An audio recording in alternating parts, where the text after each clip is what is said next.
saya bilang sukses itu bukan diukur hanya materi saja, Pak ya. Sukses kita itu adalah berguna bagi banyak orang, bukan buat diri kita sendiri aja. Menurut saya sih itu.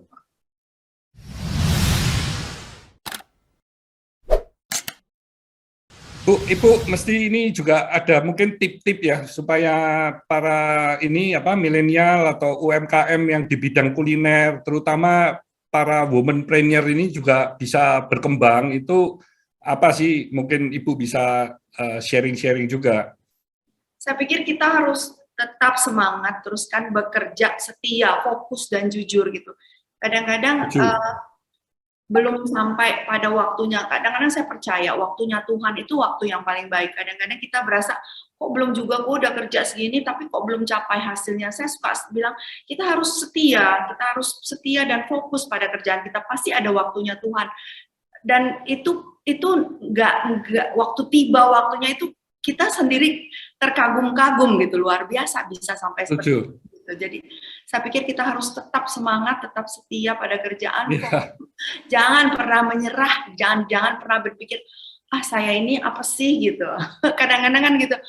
Aduh, lihatnya yang kebesar gitu. Lihatnya kebesar. Aduh, kita mau ngejar yang sebesar itu jadi nggak mau mulai gitu. Jangan lihat yang besar. Kita lihat kita aja dulu, fokus pada diri kita sendiri ya kan Pak ya. Betul, saya sangat setuju. Jadi ibarat kalau naik sebuah puncak gunung, itu biasanya sampai di tengah atau ada yang sampai hampir mau di puncak, sudah berhenti. Nah, kalau begitu berhenti, untuk start lagi, untuk memulai lagi itu berat itu biasanya. Jadi dia belum sampai puncaknya gitu ya. Padahal setelah sampai puncaknya, kita biasanya sebagai pengusaha juga pasti akan mengalami gelombang ya, kita naik turun ya. Begitu kita turun ya kita akan cari puncak yang mungkin lebih menantang lagi, yang lebih tinggi lagi, kita raih lagi kan, naik turun terus, tapi akhirnya kita bisa semakin bijak dan semakin kuat gitu. Iya benar. Dan jangan juga kita cepat puas dengan apa yang sudah kita capai, karena saya percaya masih banyak yang bisa kita kerjakan di depan. Kalau kita mau bekerja.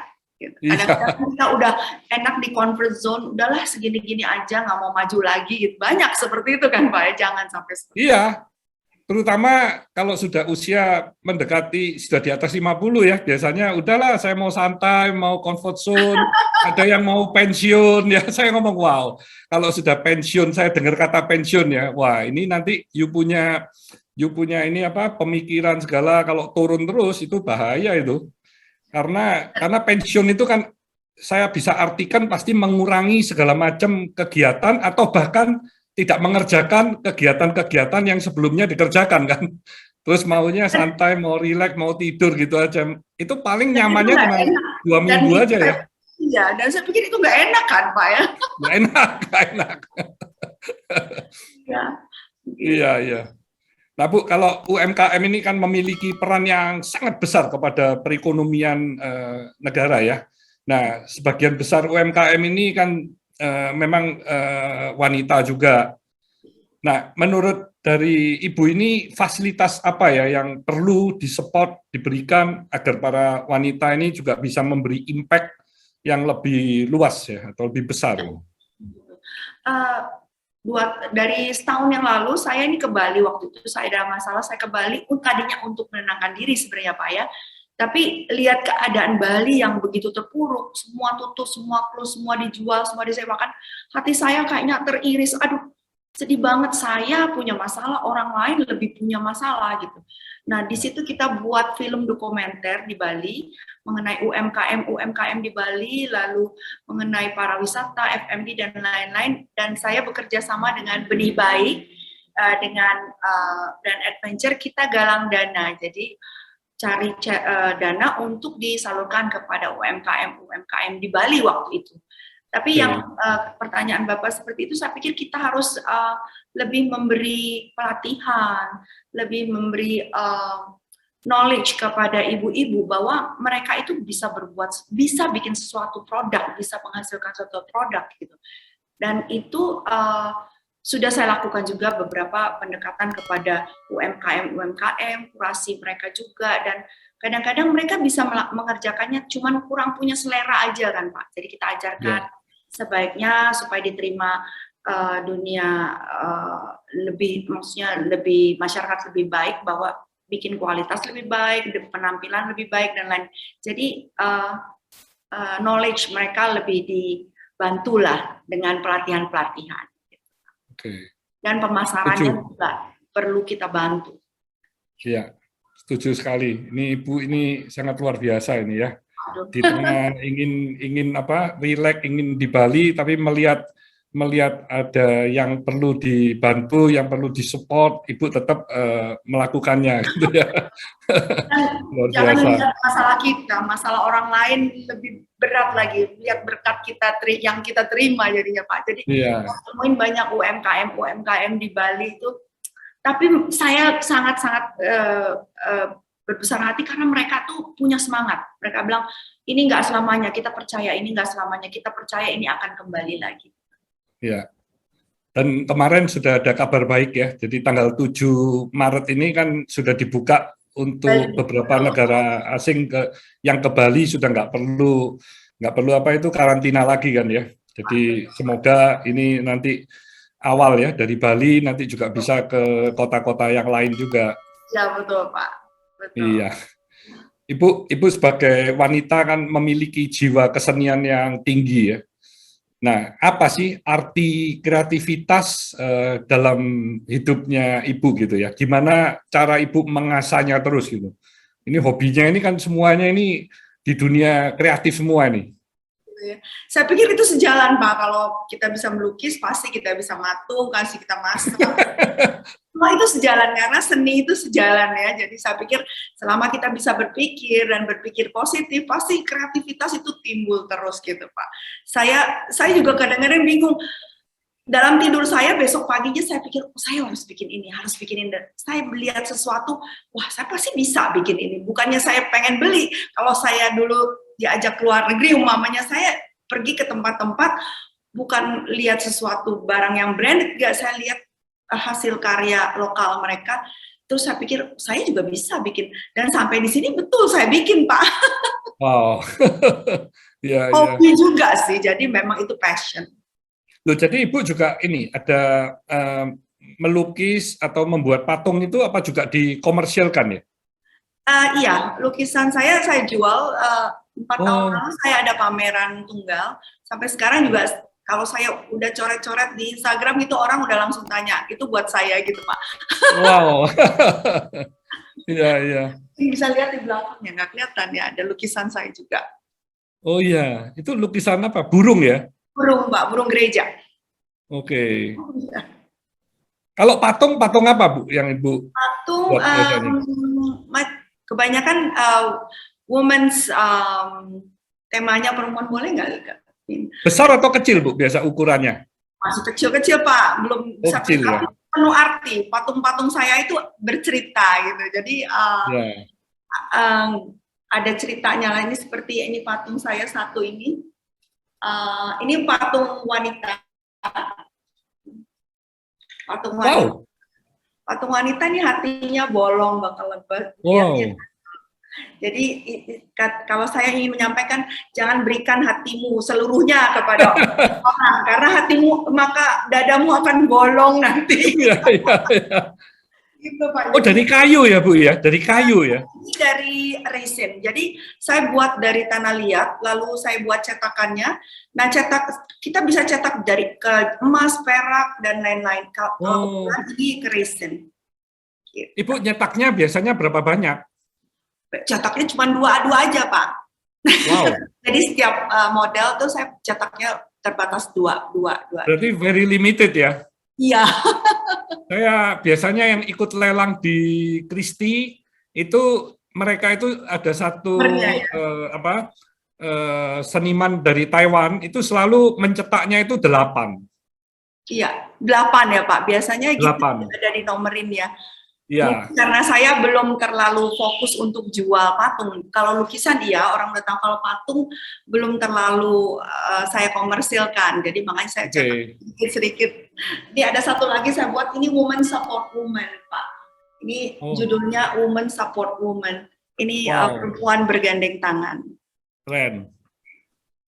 Nah, Ini sekarang kalau rumah-rumah ya Bu, itu patung itu selain kita untuk koleksi, kita juga untuk mengisi supaya rumah itu tadi juga bisa bercerita ya. iya, iya Nah, betul. patungnya itu seyogianya itu ukurannya itu ukuran manusia, jadi bisa Itu ya. 2 meter, 3 meter gitu ya. Itu keren itu Bu. Yang Ya, patung kayak tadi itu Ibu kalau itu dibesarin ya, ya, dibesarin, dibuatkan moldnya yang besar. kayak Wah, itu banyak sekali itu peminat-peminat yang punya rumah ya. iya, Karena kalau yang patung kecil-kecil sekarang kan rumah kita kebanyakan minimalis. iya Pak, iya, Kebanyakan nggak ada tempat sudah, rak-rak itu sudah nggak ada. Jadi iya. kalau patung yang besar justru perlu untuk di sudut-sudut rumah atau malah di depan rumah gitu ya. Taman di kolam gitu ya Pak. Aman. Iya Bu, itu tadi bagus sekali loh kalau dibesarin. Oke, Dibesarin yang kita 2 harus sampai 3 bikin yang meter Bu. besar. Iya, tadi bisa Iya, dicor di tembaga itu. ya betul. Karena kalau tembaga kan semakin lama, semakin hijau itu semakin kuno, harganya juga meningkat terus kan. Betul, betul, betul Pak, betul. Iya. Kita bikin yang Nah besar. ini Ibu bisa jadi artis juga yang hebat itu dari patung-patung tadi itu. Saya suka itu. Iya, terima kasih Pak, terima kasih. Tinggal dibesarin Bu ya, nanti kasih Nah, kabar kalau sudah dibesarin. ada yang ukuran size-nya yang besar itu. Ya, betul Pak, betul. Jadi nggak hanya sekedar hobi ya, kadang Ibu juga bisa memberi apa ya nuansa Indonesia ini untuk mengisi kehidupan kita semua. Iya, jadi dengan apa yang saya buat ini kelihatannya banyak menjadi inspirasi buat ibu-ibu. Bahkan seperti banyak yang chat saya bilang, Mami, aku tadinya nggak pernah ke dapur, sekarang aku udah beli oven. Wah, saya rasanya, wah senang sekali sekarang kamu udah bisa masak, udah bisa baking. Iya, luar biasa. Bu, ini Ibu mesti sharing ini rahasia awet muda dan terus energik seperti anak muda ini apa ini Bu? Waduh, saya pikir nggak ada rahasianya ya Pak ya. Yang penting kita jujur kepada diri kita sendiri. Kadang-kadang banyak orang yang bohong dan percaya akan kebohongannya, itu yang bahaya kan Pak. Jadi kita harus jujur kepada diri kita sendiri, hati kita bersih aja. Pokoknya tujuan kita yang positif, kita nggak mau nyakitin orang, hati bersih, udah itu aja sih Pak. Dan bersyukur setiap saat, apapun keadaan, apapun yang saya alami, saya nggak mau bersungut-sungut, saya bersyukur pasti Tuhan punya rencana, punya maksud yang lebih baik. Gitu sih Pak. Saya lihat Ibu kan memang energik dan apa ya bahagia sekali ya raut muka semuanya ini kan. Kadang-kadang orang malah bilang apa iya nggak, kamu nggak bohong, kamu bener-bener. Orang suka nggak percaya, dikira saya pura-pura bahagia gitu Pak. Ya nggak bisa loh ya, kalau kita ketawa ya kita happy ya kelihatan. Kalau olahraga gimana Bu? Ibu olahraganya apa? Olahraga saya itu yang nggak ada. Kadang-kadang saya bilang sama teman-teman saya, kita yang sesama sio kebo Pak, itu malas olahraga Pak. Jadi olahraganya nggak ada, cuma jalan-jalan di rumah aja ke sana ke sini. Tapi olahraga khusus saya enggak. Tapi Ibu bisa jaga tubuhnya bagus. Jaga makan. Saya setiap hari olahraga loh Bu. Luar biasa, itu luar biasa Pak. Kalau mau sehat harus ya. Menurut saya olahraga itu very important, terutama untuk usia di atas 50 ya, karena otot-otot kita, muscle kita ini kan perlu dilatih ya. Jadi saya olahraga itu seperti kalau ibarat orang makan itu kan harus bermacam-macam, nggak boleh suka daging-daging terus gitu ya.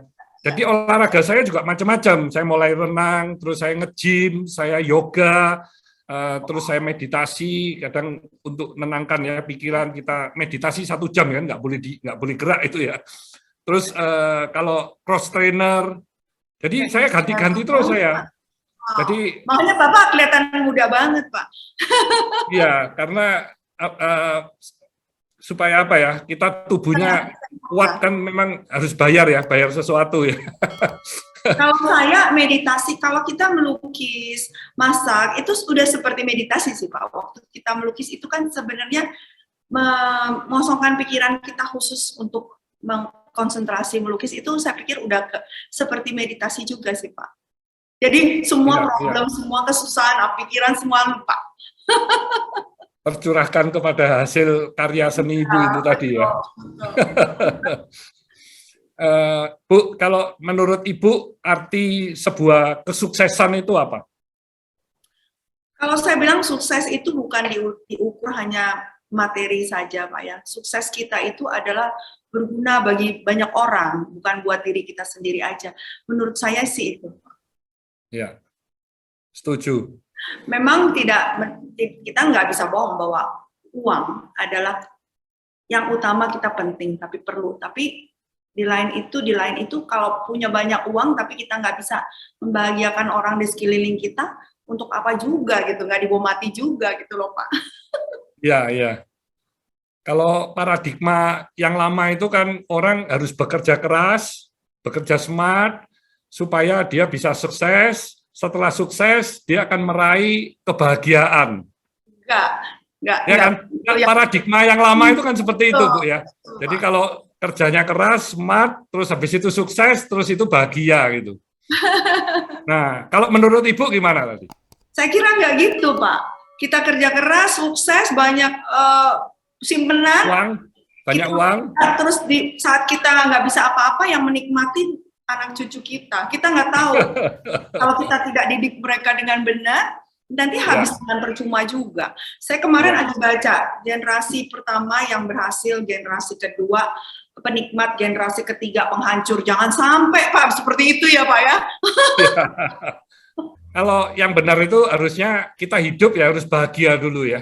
Bahagia dulu. Karena kalau kita ini penuh dengan kebahagiaan, apa yang kita lakukan, apa yang kita pikirkan tentang kesehatan kita, ya tentunya semua akan baik. Ya, betul. Dan dari situ apa yang kita kerjakan itu nanti bisa semua membawa kesuksesan sih. Betul, Pak. Jadi dari bahagia, kita punya tubuh yang sehat, pikiran, jasmani, rohani sehat, akhirnya kesuksesan itu akan kita raih. Betul, Iya. betul, Pak. Dan kebahagiaan itu adalah tanggung jawab kita sendiri ya Pak ya. Kadang-kadang kita menggerutu gara-gara orang itu, orang ini, orang itu, padahal terus bikin kita nggak bahagia, bodoh sekali kita. Iya, yang rugi diri sendiri kan. Betul. Kalau tujuan hidup Ibu apa? Tujuan hidup saya kalau dipikir-pikir, tujuan hidup kita apa sih sebenarnya Pak? Kan kita harus menjalankan apa yang diinginkan yang menciptakan kita, nggak berlebihan lah. Kalau saya memang orangnya dari dulu material things doesn't count, it's me. Yes. Betul. Dari dulu saya suka bilang, kalau orang bilang saya kan udah saya kasih kamu ini, kamu harus bahagia, kamu harus bisa merasakan bahwa saya tuh sayang kamu. Saya bilang material things doesn't count, never count. Jadi itu saya mengukur kita memberikan kebahagiaan ke orang lain, kasih sayang ke orang lain, tidak dengan materi, gitu. Ya, luar biasa. Saya lihat Ibu juga punya ibu yang mama yang hebat ya. Wah, iya. Saya bisa seperti ini dididik sama ibu saya. Ibu saya keras didik saya, tapi memang sekarang baru saya rasakan itu bermanfaat. Nggak boleh ada kata tidak bisa, harus bisa, gitu ibu saya. Ya, makanya Ibu bisa menjadi sosok yang very tangguh gitu tadi ya. Terima kasih. Ya. Kalau sebagai kreatif womanpreneur ya, ada kiat-kiat khusus nih dari Ibu untuk para wanita muda yang supaya apa ya, passion atau kreativitasnya yang mereka miliki itu juga bisa bermanfaat gitu. Sekarang kan kita bisa banyak belajar gratis lagi Pak ya, di YouTube banyak sekali. Betul. Banyak yang bilang nggak bisa, belum coba soalnya. Saya bilang, saya juga semua otodidak Pak, masak otodidak, lukis otodidak, matung semua otodidak. Tapi saya belajar banyak dari YouTube, baca gitu ya. Jadi harus rajin cari apa sih sebenarnya passion gua, apa sih yang bisa, apa sih yang Tuhan sudah kasih talenta. Tapi kalau nggak diasah, nggak dicari, kadang-kadang nggak ketemu ya Pak ya. Jangan pernah berhenti belajar.